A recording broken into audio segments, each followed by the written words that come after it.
Um vírus misterioso surgiu na cidade de Wuhan, na China. O coronavírus, que causa a doença chamada Covid-19. Somente até fevereiro, os números de casos de infectados pela doença passou de 100 mil no mundo. Em 11 de março, o coronavírus obteve status de pandemia, quando mais de 100 países já haviam sido infectados pelo vírus, inclusive o Brasil. Muitos eventos foram cancelados na Ásia, na Europa e nos Estados Unidos, como o adiamento das Olimpíadas de Tóquio para 2021. Depois da China, a Itália foi o segundo país mais afetado do planeta. Voos foram suspensos, a população ficou em isolamento social. Cidades turísticas ficaram esvaziadas e os hospitais lotaram. Depois da Itália, os Estados Unidos se tornaram o epicentro da doença. Imagens chocam. No Brasil, o número de casos continua crescendo a cada dia. O isolamento social é o único instrumento para evitar o colapso do sistema de saúde e a preservação da vida. Porém, nem todos os lugares aderiram a ele, e os motivos são inúmeros. Assim, uma parte da população começou a usar máscara para andar na rua. Em algumas cidades, o uso da máscara se tornou obrigatório, inclusive. O comércio foi fechado. E os mais vulneráveis são aqueles com cabelos grisalhos e pele enrugada que carregam marcas de quem já viveu muita coisa. Os idosos.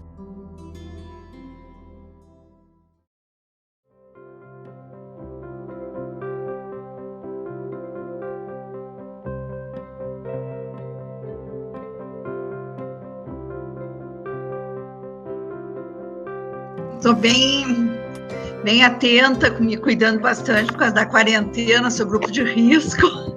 O que a velhice ela é encarada, como a gente vai aprendendo? Se a velhice é algo bacana, é algo que nos traz experiência. O que vocês... Muito prazer, eu sou a Rejane. Meu nome é Dora Lúcia Salton. Eu estou com 59 anos. Eu vivi sempre a minha época, sempre dentro da minha época. Eu abri mão de algumas coisas justamente para ter tranquilidade. Lembra, tu lembra. Não faz tanto tempo assim. Eu vou te dizer uma coisa, eu sou livre, leve e solta. Ninguém me manda. Eu sempre digo que o meu pai não me mandava, a minha mãe não me mandava, o meu marido nunca mandou. Gosto de assunto, gosto de política, gosto de futebol, gosto desses assuntos meio espinhosos. Eu gosto muito de política. Desde que eu entrei na faculdade, nos anos 80, que eu comecei a me despertar esse lado da política. E é um momento, assim, único. Então eu procuro sempre, que eu aprendi lá no escotismo, eu procuro sempre auxiliar o próximo, dentro das minhas possibilidades, e às vezes esse auxiliar não é financeiramente, sim ouvir, ser amigo, estar presente quando a pessoa precisa. E só aquela que entra na briga, eu entro numa briga. E para sair, minha gente, não é fácil. Por isso que muitas vezes, ultimamente, eu tenho mantido a minha boca fechada, consegui engolir a minha língua, como eu digo, para não falar certas coisas que a gente não deve dizer, principalmente em política. Mas, olha, eu me lembro, tenho grandes recordações da minha infância, e são todas elas muito boas. Tive uma infância bem divertida, a gente brincava muito. Interior lá de Bom Jesus, aqueles lugares lá. A gente veio embora para a cidade, tá aqui até hoje. E a gente brincava muito, a gente subia em árvores, todo mundo subia, eu subia também, depois eu chorava e gritava e chamava pela minha mãe, porque eu tinha medo de descer. A gente passou muito trabalho, né? Porque no sítio a vida é dura. Depois cresci, fiquei grandão, fui trabalhar na Solange.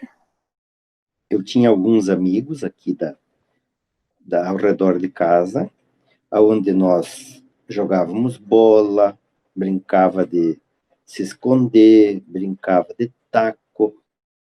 Durante a escola, durante o período escolar, era bem rígido. Eu acho que as mães de todos, parece que elas se combinavam. Quando uma ganhava castigo, a outra também ganhava. Passava bastante tempo na rua, mas a gente era bastante policiado. Quando a gente é jovem, né, a gente está com todo o gás. A gente não mede muito as consequências, né? A gente é mais assim, enfim, mais impetuoso, mais assim, faz as coisas meio no impulso, né?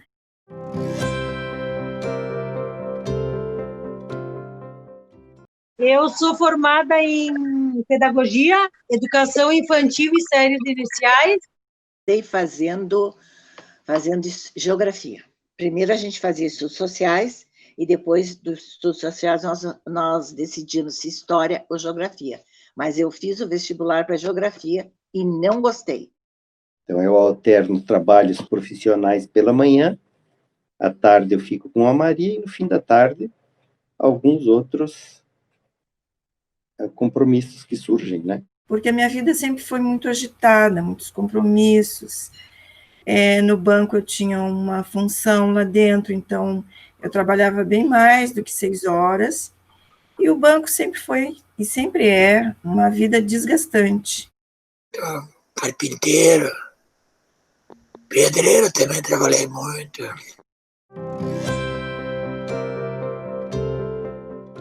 Elas não lidam de forma igual com o envelhecimento, né? Cada pessoa vai lidar de uma forma diferente, isso vai de acordo com todo o contexto de vida que ela teve, todos os aprendizados. Em ter 60 é só porque eu tenho certeza no papel. Eu não me sinto com 60. Bem a verdade, eu nunca fui assim de estar olhando se eu estou com rugas, se eu não estou com rugas, se eu estou... Eu comecei a notar que eu estava passando da minha idade depois que eu tive o câncer, que eu tive que ter mais uns cuidados, tinha que ter mais não assim de cuidar, eu já fiz os exames, eu estou curada, continuo no tratamento, porque tem tratamento que eu tenho que fazer por 5 anos, Mas os traços físicos, para mim, foi uma coisa assim um pouco secundária. Eu comecei a perceber quando eu comecei a ficar uma pessoa assim mais madura, olhar a vida de outra maneira. O envelhecimento era uma coisa que me incomodava, né? E na realidade, às vezes tu não representa o que tu realmente é, né? Trabalhei uns 30 anos e não via a velhice passar. Quando eu vi, já tinha 75 anos. Falando enquanto mulher, né? Não tanto quanto psicóloga, mas enquanto mulher, né? Eu acho que é algo muito... A gente vê televisão, cinema, todo mundo ali... Ai, olha só, tá cheia de ruguinha, olha só, já tá com cabelos brancos, ai, já tá parecendo uma senhora. Ai, aquela ali que tá toda esticadinha, nem parece tão velha, nem parece que tem essa idade. A mudança da... Então, meu rosto, eu digo, olha o meu rosto como está amassadinho, né? Mas são coisas que nunca me preocuparam. Me sinto com muita vontade de viver, curiosidade das coisas. A maneira como eu procuro me orientar é de que o tempo vai passando e eu vou saboreando o que eu posso fazer naquele tempo. E não assim, pelo fato de dizer, tô ficando velha e tal. Não, para mim não é um fato triste. Eu acho que faz parte da vida, a velhice, é uma fase. A vida é feita de fases.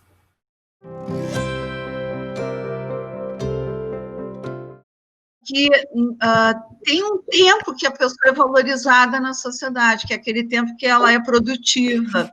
E quando ela sai desse lugar que ela ocupava, para muitas vezes ter alguns benefícios em relação ao resto da sua vida, a sociedade tem um conceito muito utilitário de dizer que ela não tem mais valor. E acontece no dia a dia, assim, por exemplo, tu vai entrar num determinado local, uma pessoa vai entrar, ela não espera que tu entre, ela pega na tua frente, às vezes ela te corta o caminho, porque ela acha que tu vai andar devagar, não sei, né? Ou porque tu não tem importância mais, porque tu é velho mesmo. Então, nós temos que lutar por isso, mas eu diria assim, não são só os velhos que têm que lutar por isso, todos têm que lutar, porque um dia as pessoas vão chegar nessa fase.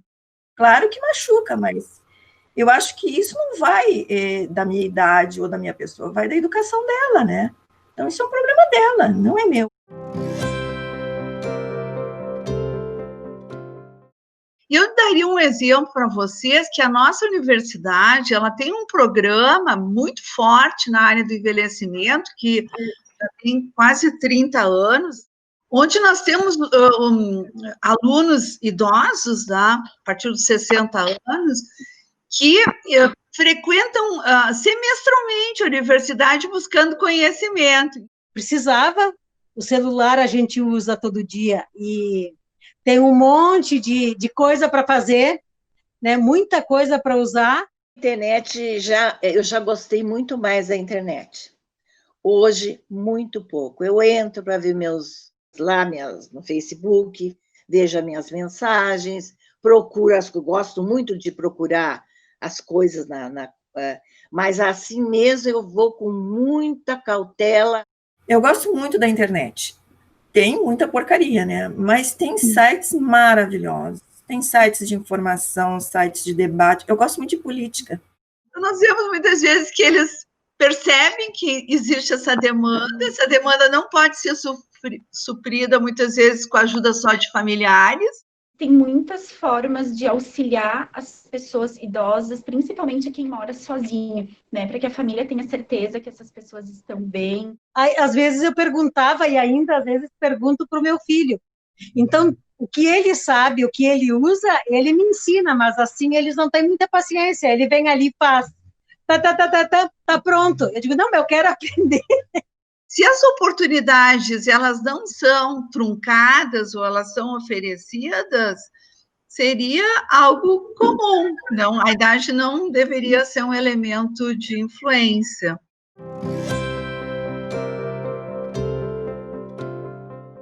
Nós estamos vendo agora, por exemplo, na pandemia, que os idosos conseguem resolver muito bem essas situações.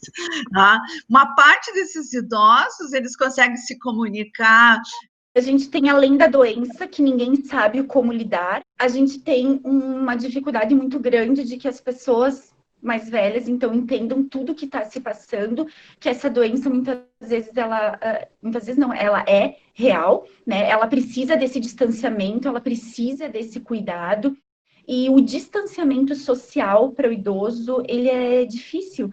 Então, nesse sentido, eu estou tranquila, não estou me sentindo estressada, nem ansiosa. E a gente agora com a pandemia é uma preocupação assim, como é que eu vou dizer, uma preocupação dobrada, porque eu sou paciente de risco, mas eu vou dizer para vocês, eu não tenho medo. Eu já tive câncer e vou dizer para vocês, eu passei muito bem. Então, claro que a gente vê isso com preocupação, porque a gente sabe também que o organismo a imunidade dele não é tão alta quanto a do jovem. Eu fico em casa. Para mim não mudou muito. Eu já era caseiro mesmo. Então, a gente não sabe, né? Tem que se cuidar. Então, essa pandemia, ela está fazendo com que todos mudem a sua rotina, né?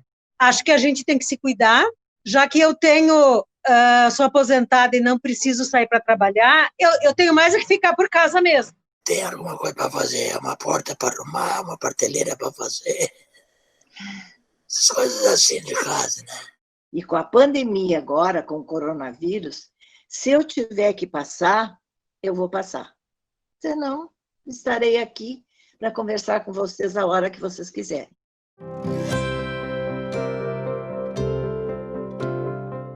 A morte é a mesma coisa do lidar com o envelhecimento. Ele é extremamente particular. A expectativa de vida no Brasil, ela vai aumentando gradativamente. Se nós olharmos dos anos 50 para os anos 2000, nós vamos ter um acréscimo praticamente de 30 anos. Então, quando as pessoas morriam com 40, hoje elas morrem em média com quase 80, 76, 73, 76. Para mulheres ainda, elas têm um tempinho a mais que os homens. Nunca tive medo de morrer, aliás, nunca pensei em morrer. Tempos atrás, eu sempre tive muito medo da morte. Eu digo, meu Deus, como é que vai ser isso? E eu vou ter que passar por isso, porque todos vão ter que passar, independente da idade, né? A gente vê muito jovem morrendo hoje. E morrer não seria o caso, não. A gente tem medo. Porque a gente tem mais medo de ficar sofrendo muito tempo, né? Eu tenho pessoas que se levam uma vida, digamos assim, passam por todos os seus ciclos, chegam a esse momento de envelhecimento plenos, com os objetivos das suas vidas, enfim, cumpridos, né? Eu estava lá quando a minha mãe faleceu. E eu tinha realmente muito medo da morte. Mas muito medo mesmo, não podia nem pensar. E a gente fala bem, porque eu sou espírita. Sou espírita há mais de 60 anos. Então, a morte, para nós espíritas, é apenas uma passagem. E quando a minha mãe faleceu, ela se apagou como uma vela, tranquila, serena, sem nenhum sobressalto. Aí aquilo me passou bastante tranquilidade.